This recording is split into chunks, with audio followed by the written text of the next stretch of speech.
My goal is not to change the nature of sport, because I can't do that. That's out of my reach. But with my research, I hope that I can influence how sport is practiced. I was in women's artistic gymnastics for many years. I started as a very young child and then moved up to the level of high-performance gymnastics and was part of a national gymnastics team.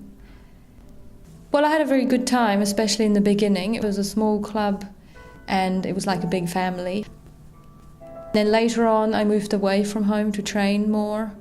There was a lot more pressure, there was a lot more training, different coach. Often I wasn't coping very well, so there were injuries, or I was afraid of performing in front of people, or also difficult movements. But I always put the fault on my own rather than anywhere else. So my career went for a very long time, and the last 4 or 5 years I was the oldest gymnast in the team, and so I was given a bit of a nickname, and that was grandmother. And that didn't bother me because it also gave me some status, but at the same time I was very aware of how my body was older than everybody else's bodies, so that did bother me, and I wished to have a 14-year-old body still.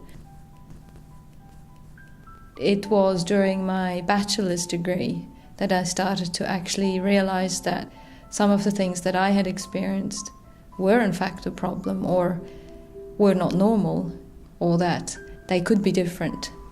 But at the time of being an athlete, I didn't realize that. So I became very interested in athlete welfare during my studies. So I tried with my research to study what's going on in gymnastics, and now hopefully to make a positive difference.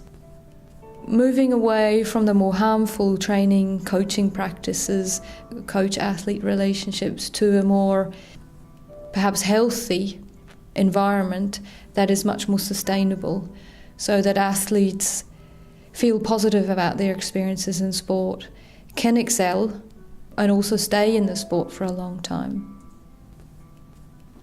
We recently started the project. It's an international project on women's artistic gymnastics. The purpose of the project is to understand how currently a significant number of gymnasts is much older than was previously the state. And we want to talk to the gymnasts and also their coaches and officials to find out what has changed, so that these gymnasts are able to stay in the sport longer. At our department, we have the fantastic opportunity that we can educate future coaches.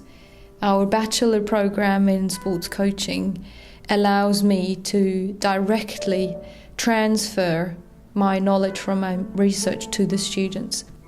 I can talk to the students about coaching, about the consequences coaching and coaches have, relationships and training practices, and hopefully create an awareness that some of the practices are unsustainable.